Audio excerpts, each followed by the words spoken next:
हरे कृष्णा। श्रीमद् भागवतम का नवा अध्याय। युधिष्ठिर आदि का भीष्म जी के पास जाना और भगवान श्री कृष्ण की स्तुति करते हुए भीष्म जी का प्राण त्याग करना। सूत जी कहते हैं, इस प्रकार राजा युधिष्ठिर प्रजाद्रोह से भयभीत हो गए। फिर सब धर्मों का ज्ञान प्राप्त करने की इच्छा से उन्होंने कुरुक्षेत्र की यात्रा की, जहाँ भीष्म पितामह शवशैया पे पड़े हुए शौनक आदि ऋषियों, उस समय उन सब भाइयों ने स्वर्ण जड़ित रथों पर, जिन्हें अच्छे अच्छे घोड़े जुते हुए सवार होकर अपने भाई युधिष्ठिर का अनुगमन किया। उनके साथ व्यास, धौम्य आदि ब्राह्मण भी थे। शौनक जी अर्जुन के साथ भगवान श्री कृष्ण भी रथ पर चढ़कर चले। उन सब भाइयों के साथ महाराज युधिष्ठिर की ऐसी शोभा हुई मानो यक्षों से घिरे हुए स्वयं कुबेर ही जा रहे हों। अपने अनुचरों और भगवान श्री कृष्ण के साथ वहाँ जाकर पांडवों ने देखा कि भीष्म पितामह स्वर्ग से घिरे हुए देवता के समान पृथ्वी पर पड़े हुए। उन लोगों ने उन्हें प्रणाम किया और शौनक जी उन समय भरतवंशियों में गौरवपूर्ण भीष्म पितामह को देखने के लिए सभी ब्रह्म ऋषि, देव ऋषि और राज ऋषि वहाँ आए। पर्वत, नारद, धौम्य, भगवान व्यास, बृहद, भरद्वाज शिष्यों के साथ परशुराम जी, वशिष्ठ, इंद्र, प्रमद, ऋत, गत संबंध, असित, परशुराम जी, वशिष्ठ, इंद्र प्रमद, कछिवान, गौतम, अत्रि, विश्वामित्र, सुदर्शन तथा और भी सुखदेव और आदि शुद्ध हृदय महात्मागण एवं शिष्यों सहित कश्यप, अंगिरा, पुत्र, बृहस्पति आदि मुनिगण भी वहाँ पधारे। भीष्म पितामह धर्म और देश काल के विभाग को कहाँ किस समय क्या करना चाहिए, इस बात को जानते थे। उन्होंने उन बड़भागी ऋषियों को सम्मानित हुआ देख उनका यथा योग्य सत्कार किया। वे भगवान श्री कृष्ण का प्रभाव भी जानते, अतः उन्होंने अपनी लीला से मनुष्य वेश धारण करके वहाँ बैठे हुए तथा जगदीश्वर के रूप में हृदय विराजमान भगवान श्री कृष्ण को बाहर भीतर से दोनों जगह पूजा की। और पांडव बड़े विनय और प्रेम के साथ भीष्म पितामह के चरणों में बैठ गए। उन्हें देखकर भीष्म पितामह आंखें प्रेम अश्रुओं से भर गई। उन्होंने उनसे कहा, धर्मपुत्रों, हाय हाय, ये बड़े कष्ट और अन्याय की बात है।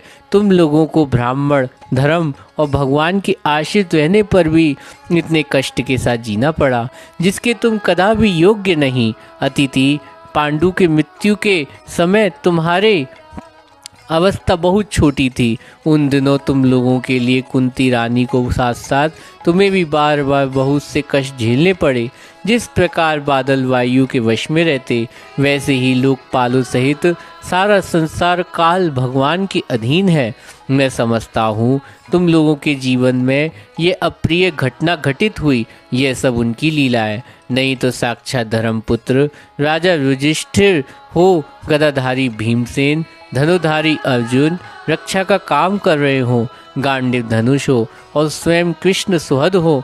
भला वहाँ विपत्ति की संभावना है। ये काल रूप कृष्ण कब क्या करना चाहते हैं, इस बात को कभी कोई नहीं जानता। बड़े बड़े ज्ञानी भी इस ज्ञानी के जानने की इच्छा करके मोहित हो जाते। युधिष्ठिर, संसार की ये सब घटनाएं ईश्वर के अधीन है, उसी का अनुसरण करके तुम इस अनाथ प्रजा का पालन करो, क्योंकि अब तुम ही इनका स्वामी, इसे पालन करने में समर्थ हो। ये श्री कृष्ण साक्षात भगवान है। ये सबके आदि कारण परम पुरुष नारायण अपनी माया से लोगों को मोहित करते हुए यदुवंशियों में छिपकर लीला कर रहे। इनका प्रभाव अनंत गूढ़ एवं रहस्यमय है। युधिष्ठिर, उस भगवान शंकर, देव ऋषि नारद और स्वयं भगवान कपिल ही जानते हैं, जिन्हें तुम अपना ममेरा भाई, प्रिय मित्र, सबसे बड़ा हित मानते हो, जिन्हें तुमने प्रेमवश अपना मंत्री, दूत और सारथिक तक बनाने में संकोच नहीं किया। वह स्वयं परमात्मा, इन सर्वात्मा, समदर्शी, आदित्य, अहंकार रहित और निष्पाप परमात्मा उन ऊंचे नीचे कार्यों के कारण सभी किसी प्रकार की विषमता नहीं होती। युधिष्ठिर, इस प्रकार सर्वत्र सम होने पर देखो तो सही, वे अपने अनन्य प्रेमी भक्तों पर कितनी कृपा करते हैं। यही कारण है ऐसी समय जबकि मैं अपने प्राणों को त्याग करने जा रहा हूँ, इन भगवान श्री कृष्ण ने मुझे अपने साक्षात दर्शन दिया। भगवत परायण योगी पुरुष भक्ति भाव से इनमें अपना मन लगाकर वाणी से भी इनका नाम कीर्तन करते हुए शरीर त्याग करते हैं और कामना तथा कर्म के बंधन से छूट जाते हैं। वे ही देव भगवान अपने प्रसन्न हास्य और रक्त कमल समान अरुण नेत्रों से उल्लसित मुख वाले चतुर्भुज रूप से जिसका और लोगों को केवल ध्यान में दर्शन होता है, तब तक यहीं स्थित रहकर प्रतीक्षा करें जब तक मैं शरीर का त्याग ना कर दूं। सूत जी कहते हैं, युधिष्ठिर उनकी ये बात सुनकर शवशय्या सोए हुए भीष्म पितामह बहुत से विषयों के सामने नाना प्रकार के धर्मों के संबंध अनेक रहस्य पूछे। तब तत्वेता भीष्म पितामह ने वर्ण आश्रम के अनुसार पुरुष के स्वाभाविक धर्म और वैराग्य और राग के कारण विभिन्न रूप से बताए हुए निवृत्ति, प्रवृत्ति, द्विविध धर्म, दान धर्म और राज धर्म, मोक्ष धर्म, स्त्री धर्म, भगवत धर्म, इन सब का अलग अलग संक्षेप में और विस्तार से वर्णन किया। शौनक जी, इसके साथ ही धर्म, अर्थ, काम, मोक्ष, इन चारों पुरुषार्थों तथा इनकी प्राप्ति के साधनों अनेक उपाख्यान इतिहास सुनाते हुए विभाषा वर्णन किया।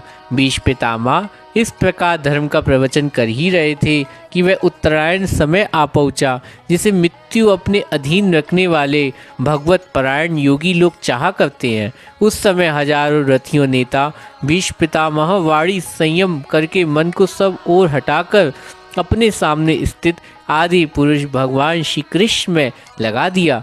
भगवान श्री कृष्ण के सुंदर चतुर्भुज रूप विग्रह पर पीताम्बर फहरा रहा है। भीष्म जी की आंखें उसी पर एक टक लग गईं। उनके शस्त्रों की चोट से जो पीड़ा हो रही थी वह भगवान के दर्शन से तुरंत ही दूर हो गई और भगवान विशुद्ध धारणा से जो कुछ अशुभ शेष था वह भी नष्ट हो गया। अब शरीर छोड़ते समय उन्होंने अपनी समस्त इंद्रियां वृत्ति विलास को रोक दिया और बड़े प्रेम से भगवान की स्तुति की। विष्णु जी ने कहा, अब मृत्यु का समय मैं यह अपनी बुद्धि जो अनेक प्रकार के साधनों का अनुष्ठान करने से अनंत शुद्ध एवं कामना रहित हो गई, यदुवंश शिरोमणि अनंत भगवान श्री कृष्ण के चरणों में समर्पित करता हूँ। वे सदा सर्वदा आनंदमय स्वरूप में स्थित रहते हुए भी कभी विहार करने की और लीला करने की इच्छा से प्रकृति को स्वीकार कर लेते, जिससे यह सृष्टि परंपरा चलती है। जिनका शरीर त्रिभुवन सुंदर एवं श्याम तमाल के समान सांवला, जिस पर सूर्य रश्मियों के समान श्रेष्ठ पीताम्बर लहराता है, उस और समल सदृश मुख पर घुंघराली अलके लटकी रहती, उन अर्जुन सखा श्री कृष्ण में मेरी निष्कपट प्रीति हो। मुझे युद्ध के समय उनकी ये विलक्षण छवि याद आती रहे। उनके मुख पर लहराते हुए घुंघराले बाल और घोड़ों की टाप की धूल से मटमैले हो गए हों और पसीने से छोड़ी हुई बूंदे शोभामान। मैं अपने तीख बाणों से उनकी त्वचा को बींध रहा था। उन सुंदर कवच मणित भगवान श्री कृष्ण के प्रति मेरा शरीर, अंतकरण और आत्मा समर्पित हो जाए। अपने मित्र अर्जुन की बात सुनकर जो तुरंत ही पांडव सेना और कौरव सेना के बीच अपना रथ ले आए और वहां स्थित होकर जिन्होंने अपनी दृष्टि से ही शत्रुओं के पक्ष की सेनाओं की आयु छीन ली, उन पास सका भगवान श्री कृष्ण में मेरी परम प्रीति हो। अर्जुन ने जब दूर से कौरवों की सेना के मुखिया हम लोगों को देखा, तब पाप समझकर वे अपने स्वजन वध से विमुख हो गया। उस समय उन्होंने गीता के रूप में आत्मविद्या उपदेश करके उसके संसारिक अज्ञान को नाश नाश कर दिया। उन परम पुरुष भगवान श्री कृष्ण की चरणों में मेरी प्रीति बनी रहे। मैं प्रतिज्ञा कर ली कि मैं श्री कृष्ण के शस्त्र ग्रहण कराकर रहूँगा। उससे सत्य एवं ऊंची करने के लिए उन्होंने अपने शस्त्र ग्रहण ना करने की प्रतिज्ञा तोड़ दी। उस समय वे रथ से नीचे कूद पड़े और सिंह हाथी को मारने के लिए उस पर टूट पड़ता है, वैसे ही रथ का पहिया लेकर मुझ पर झपट पड़े। उस समय वे इतने वेग से दौड़ रहे कि उनके कंधे का रुपट्टा गिर गया। पृथ्वी कांपने लगी। मुझे अतातियों ने तीखे वाड़ मार मार कर उनके शरीर कवच तोड़ डाला, जिससे सारा शरीर लहूलुहान हो गया। अर्जुन के रोकने पर भी बलपूर्वक मुझे मारने के लिए मेरी ओर दौड़े आ रहे।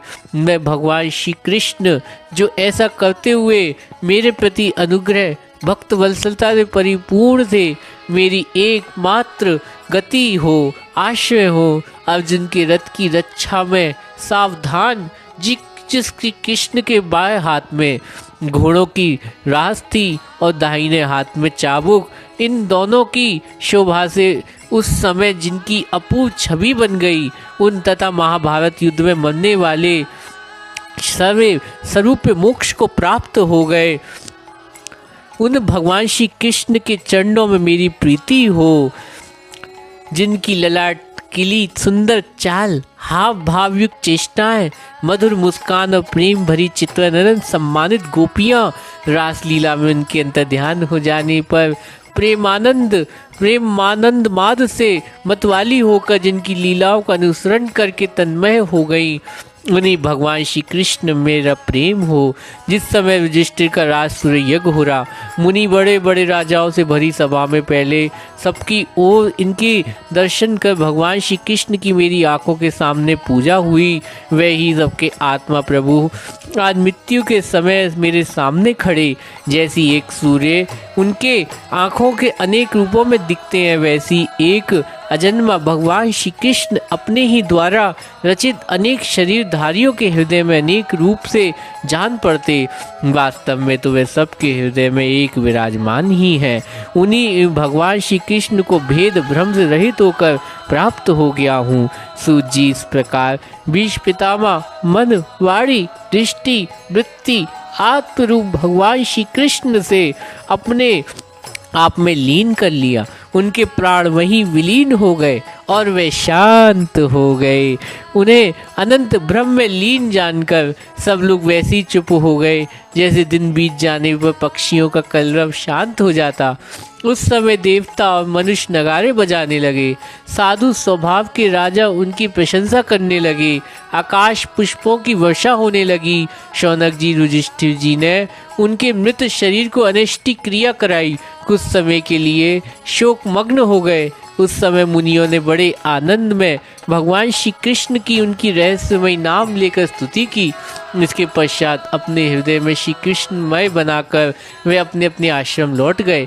तदनंतर भगवान श्री कृष्ण के साथ युधिष्ठिर हस्तिनापुर चले आए। उन्होंने वहां अपने चाचा धृतराष्ट्र और तपस्विनी गंधारी को ढाढ़स बंधाया। फिर धृतराष्ट्र की आज्ञा और भगवान श्री कृष्ण की अनुमति से समर्थ राजा युधिष्ठिर अपने वंश परंपरागत साम्राज्य का धर्म पूर्वक शासन करने लगे। हरे कृष्णा।